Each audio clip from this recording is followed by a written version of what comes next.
안녕하세요. 유튜브에서 자본주의 살아남기 프로젝트를 진행 중인 닥터 다빈치입니다. 오늘 저는 서울 집값이 비싼지 적절한 것인지 아니면 싼지 판단하는 데 도움이 되는 지표 중 하나인 PIR 지표를 살펴보면서 여러분들과 서울 집값 이야기를 한번 해보려고 합니다.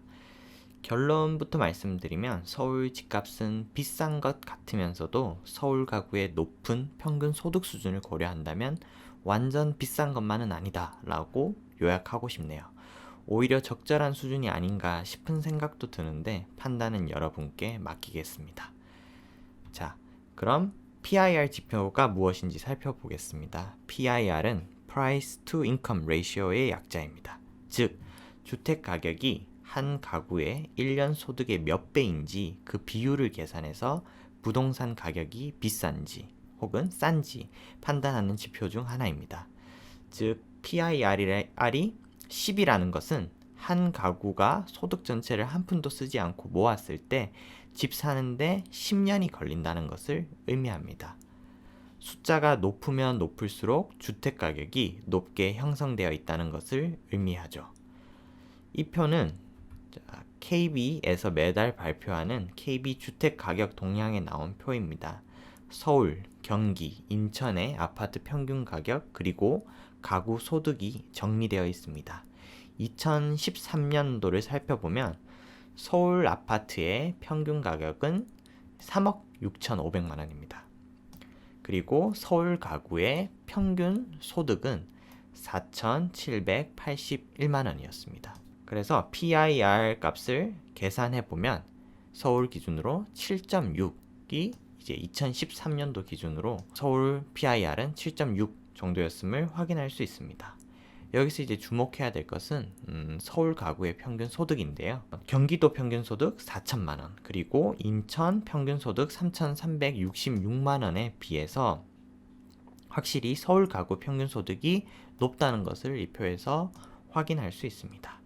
이후에 아파트 평균 가격이 계속 오르고 가구 소득은 그에 비해서 아파트의 상승값보다는 더딘 속도로 올라서 2017년 4분기에는 서울 아파트 평균 가격이 4억 8천만 원, 그리고 평균 가구 소득은 5,095만 원을 기록하여 서울 부동산 PIR 값은 9.4까지 오르게 됩니다.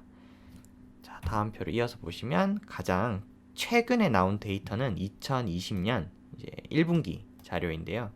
서울 아파트 평균 가격은 7억 2,500만 원, 그리고 서울 가구 평균 소득은 6,181만 원을 기록해서 PIR 값이 11.7로 지금 최근 몇 년간의 수치 중에서는 가장 높은 수치를 기록하였음을 확인할 수 있습니다. 즉 지난 10년간 서울 PIR이 꽤 큰 폭으로 올라서 서울 부동산 마련하기가 그만큼 어려워졌다는 것을 알 수 있습니다. 제가 주목한 표는 그 다음 표인데요. 바로 서울 주택 가격을 5분위로 나누고 가구의 연소득 역시 5분위로 세분화해서 각 소득 분위별로 서울 주택을 마련하는 데 걸리는 시간을 깔끔하게 정리한 자료입니다.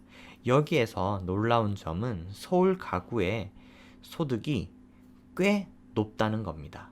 서울 집값 물론 비싸죠. 하지만 서울 가구 소득 역시 꽤 높다는 점을 간과해서는 안 됩니다. 자, 여기서 5분위를 보시면 5분위는 상위 20%를 의미하는데요.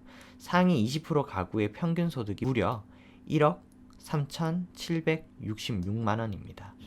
즉 상위 20% 기준에서 보면은 3분위 주택 가격, 즉 8억 원 정도를 마련하는데 5.9년 정도밖에 걸리지 않고요.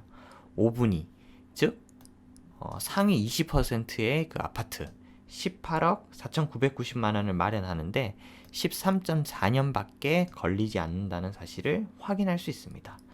또 중간소득, 즉 3분위 가구를 기준으로 보더라도 이 가구의 평균 연소득은 5,655만 원이고 3분위 주택을 마련하는 데는 약 14.2년이 걸립니다. 3분위 가구보다 조금 더 돈을 잘 버는 4분위 가구 기준으로 봤을 때 3분위 주택을 마련하는 데 걸리는 시간은 10.4년 정도임을 알 수 있고요. 즉, 이 표를 봤을 때 확인할 수 있는 것은 서울 집값이 높게 유지되고 있는 것은 그만큼 서울에 사는 사람들의 소득이 높고 서울에 고소득 직장이 많이 몰려 있다는 점입니다.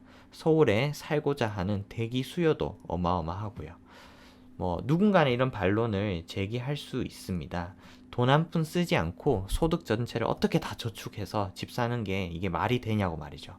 서울 집값은 미친 것이다 라고 말을 할 수는 있겠죠. 그런데 주택을 모두 내 현금으로 구입하는 경우가 그리 흔한 경우인가요? 서울 주택도 여전히 9억 원 미만에서는 40% 대출이 가능합니다.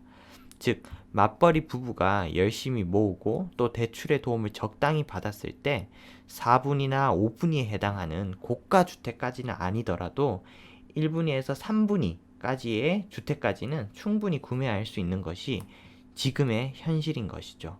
이 표가 지금 그런 현실을 숫자로 명백히 보여주고 있습니다. 저는 이런 생각이 듭니다. 누구나 쉽게 다 집을 살 수 있는 사회가 과연 공평한 사회일까요?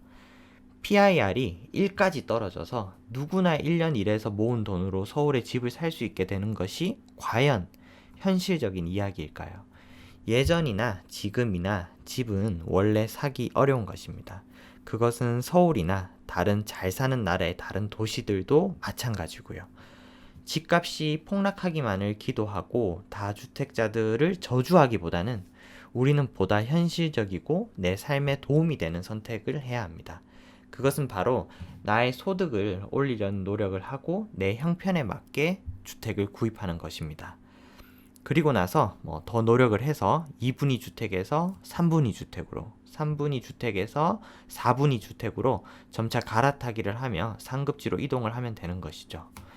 오늘 뉴스를 보다 보니 세입자가 희망을 하면은 집주인 의사와 상관없이 무한정 전월세 계약을 할 수 있는 전월세 무한 연장법이 추진된다고 합니다.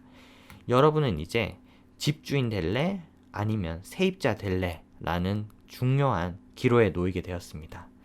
당장은 세입자가 되는 것이 안전한 선택지처럼 보일지는 몰라도 10년, 20년 타임프레임을 본다면 집주인 쪽에 서는 것이 훨씬 더 안전한 선택지가 될 것 같다는 생각이 듭니다.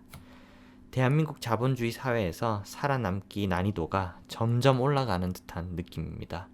우리 모두 정신 바짝 차리고 끝까지 살아남읍시다. 이상 닥터 다빈치였습니다. 감사합니다.